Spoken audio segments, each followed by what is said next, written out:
आज का motivational point है, पतझड़ हुए बिना पेड़ पर नए पत्ते नहीं आते। पतझड़ हुए बिना पेड़ पर नए पत्ते नहीं आते।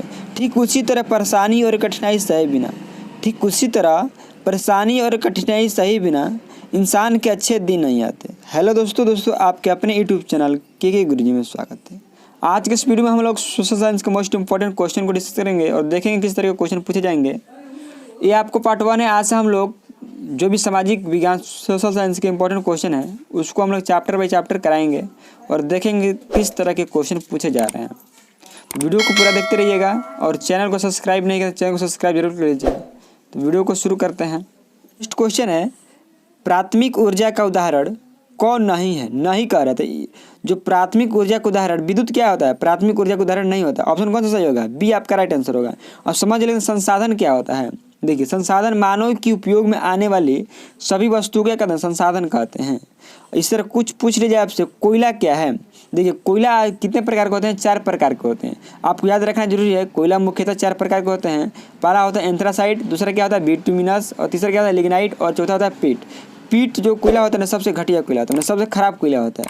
और एंथ्रासाइट सबसे उच्चतम कोटि का कोयला होता है। याद रखिए, उच्चतम कोटि का कोयला क्या होता है? एंथ्रासाइट क्या होता है? उच्चतम कोटि का कोयला होता है। और सबसे खराब कोयला कौन सा? पीट। पीट क्या होता है? खराब क्वालिटी का कोयला है।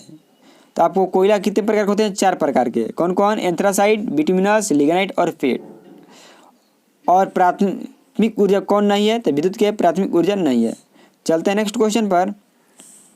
सौर ऊर्जा निम्नलिखित में कौन सा संसाधन है? संसाधन क्या रहा था? संसाधन किसे कहते हैं? मानव के उपयोग में आने वाली सभी वस्तु क्या कहते हैं? संसाधन कहते हैं।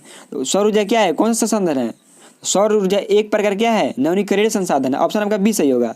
नवीनीकरणीय संसाधन किसे कहते हैं ये पूछ सकता है, तो समझ लिए।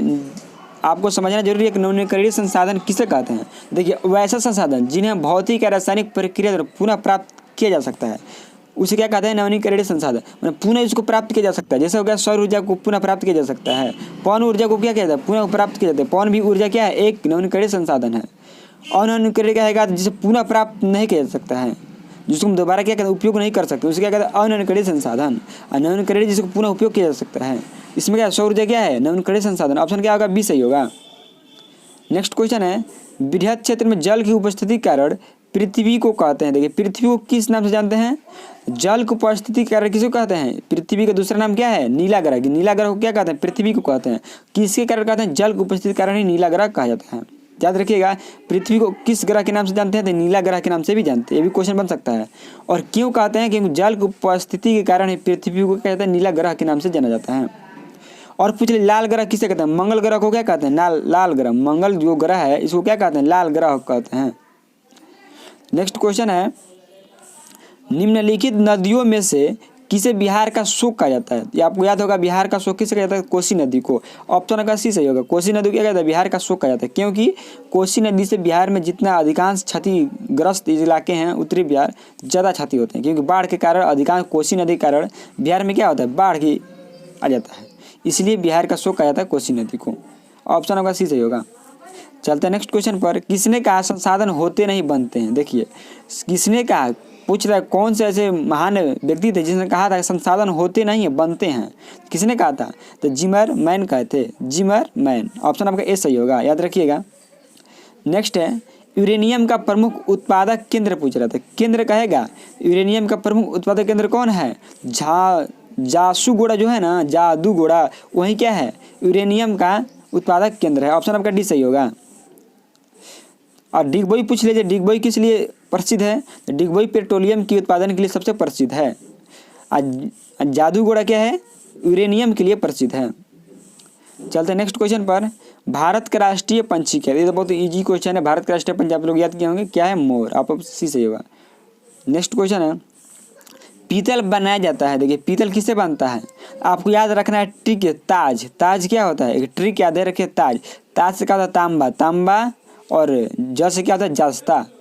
तांबा और जस्ता दोनों से बना जाता है। तो कौन सही होगा? ऑप्शन सी सही होगा। याद रखिएगा, ताज याद रखिएगा। ट्रिक क्या है? ताज। ताज जब भी याद रखिएगा, ताज से आपको मालूम चल जाएगा कि तांबा और जस्ता से क्या मिलकर बनता है? पीतल बनता है। ऑप्शन का सी सही होगा। नेक्स्ट क्वेश्चन है, इनमें कौन से प्राथमिक ऊर्जा नहीं है? तो प्राथमिक ऊर्जा कौन है? विद्युत क्या है? प्राथमिक ऊर्जा नहीं है। ऑप्शन आपका सी सही होगा। नेक्स्ट क्वेश्चन है, काली मिट्टी उपयुक्त है? जो काली मिट्टी है किसके लिए उपयुक्त होती है? कपास के लिए सबसे इंपॉर्टेंट काली मिट्टी होती है, क्योंकि काली मिट्टी में जल की धारण करने की क्षमता होती है। क्योंकि जल, जो काली मिट्टी होता है क्या है, जल को आप धारण करने की क्षमता उसमें होता है, और नमी की मात्रा अधिक होती है काली मिट्टी में। तो इसलिए आपका ऑप्शन ए सही होगा। कपास के लिए सबसे उपयुक्त मानी जाती है, सबसे उपयोगी मानी जाती है। और पूछ लीजिए कपास का अधिक उत्पादन कहाँ होता है, तो आपको बताना होगा कमेंट बॉक्स में कि कपास का सबसे किस राज्य में अधिक उत्पादन होता है। नेक्स्ट क्वेश्चन है, स्वार्थिक वर्षा होती है? स्वार्थिक वर्षा कहाँ होती है? तो आपको मालूम होगा मौसिनराम में सबसे स्वार्थिक वर्षा होती है। ऑप्शन आपका डी सही होगा, याद रखिएगा मौसिनराम।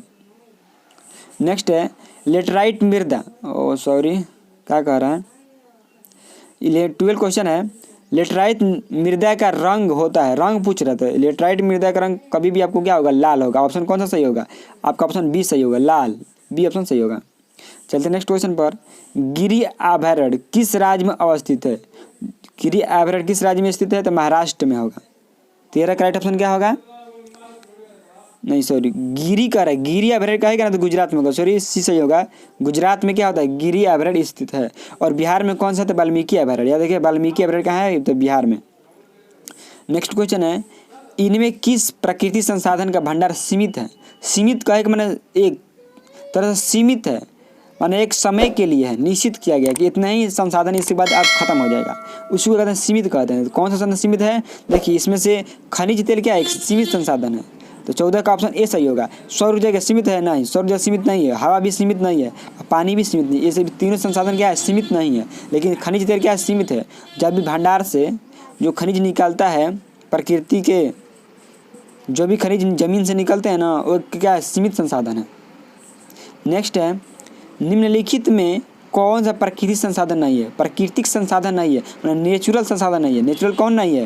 देखिए वन है, नदियाँ है, खनिज है। नगर क्या है? नगर एक संसाधन नहीं है। नगर क्या है? एक बस्ती, एक गांव का नाम होता है, स्थान का, जगह है। नगर क्या है? संसाधन नहीं है। ऑप्शन आपका सी सही होगा। नेक्स्ट है, लो अयस्क किस प्रकार का संसाधन है? आपको बताना लो अयस्क का किस प्रकार का संसाधन है। तो लोहा किस प्रकार का संसाधन है? आपका बी सही होगा, क्योंकि अनवनीकरणीय, लोहा को पुनः उपयोग नहीं किया, इसलिए ऑप्शन बी सही होगा। अनवनीकरणीय संसाधन, देखिए अनवनीकरणीय उसे संसाधन कहते हैं जिसका उपयोग पुनः नहीं कर सकते हैं। लोहा को पुनः उपयोग नहीं कर सकते हैं, इसलिए अनवनीकरणीय संसाधन है। नेक्स्ट क्वेश्चन है, संसाधनों के संरक्षण हेतु सर्वप्रथम किसने वकालत की थी? तो आपको याद रखिएगा किसने की थी? तो क्वाल ऑफ रोम ने। ऑप्शन आपका भी सही होगा, क्वाल ऑफ रोम। नेक्स्ट क्वेश्चन है, बिहार में अति जल दोहन से भूमिगत जल में किस तत्व का संकेंद्रण बढ़ा है? तो कौन सा संकेंद्रण बढ़ा है? तो 18 करेक्ट ऑप्शन क्या होगा? आर्सेनिक का। ऑप्शन आपका सी सही होगा। नेक्स्ट क्वेश्चन है, इंदिरा गांधी नहर परियोजना किस राज्य में महत्वाकांक्षी परियोजना है? देखिए इंदिरा गांधी किस राज्य में है? तो राजस्थान में। ऑप्शन का भी सही होगा। और राजस्थान की सबसे बड़ी नहर किसे कहते हैं? इंदिरा गांधी नहर को ही कहा जाता है। ऑप्शन का भी सही होगा। किस परियोजना का मुख्य उद्देश्य बाढ़ नियंत्रण है? बाढ़ नियंत्रण किसका उपयोग है? इसका किस कारण है? तो कोसी। कोसी क्या है? एक परियोजना है। परियोजना तो सभी है, लेकिन कोसी एक ऐसा परियोजना है जिसको बाढ़ नियंत्रण के लिए बनाया गया था। और आपसे पूछ लिया जाए हीराकुंड बांध, जो हीराकुंड परियोजना किस नदी पर है? हीराकुंड जो परियोजना किस नदी पर था? महानदी पर। और कहाँ पर? तो यह होगा संबलपुर, जो कि उत्तर प्रदेश, नहीं सॉरी, संबलपुर जो कि उड़ीसा में है। संबलपुर उड़ीसा में है और महानदी पर यह स्थित है। हीराकुंड जो बांध है वो किस नदी पर स्थित है? महानदी पर। और भाखड़ा नाला का बांध पूछ लिया तो सतलज नदी पर। किस नदी पर? सतलज। सतलज आपको याद रखना है, सतलज नदी पर। नेक्स्ट क्वेश्चन है, प्रति व्यक्ति, देखिए प्रति वर्ष जल उत्पादन के आधार पर विश्व में भारत का कौन सा स्थान है? तो भारत का 133वां स्थान है। ऑप्शन नंबर डी सही होगा। क्या होगा? 133वां। ये डेट आपको पॉइंट याद रखना होगा, 133। इसका कोई ट्रिक नहीं है, आपको याद रखना जरूरी है, 133। चलते हैं नेक्स्ट क्वेश्चन पर। बारसा जल संग्रह के ढांचे को घर बनाने में किस राज्य में अनिवार्य कर दिया गया? तो ये क्या होगा? तमिलनाडु। तमिलनाडु में आपको याद रखिएगा बारसा जल, माने कोई भी घर, नया घर बनेगा तो उसमें बारसा को, पानी को इकट्ठा करने के लिए, जल संग्रह करने के लिए आपको एक क्वार्टर जैसा, माने ऊपर जो हब होता है, जिससे आप लोग टंकी देखें उसी तरह के बना जाता है। आपका डी सही होगा। अनिवार्य, सबको बनाना अनिवार्य है, इसलिए ऑप्शन डी सही होगा। हमारे यहाँ थोड़ा ना होता है। निम्नलिखित में कौन सा परंपरागत ऊर्जा का स्रोत है? परंपरागत ऊर्जा का स्रोत कहा गया था, कौन सा होगा?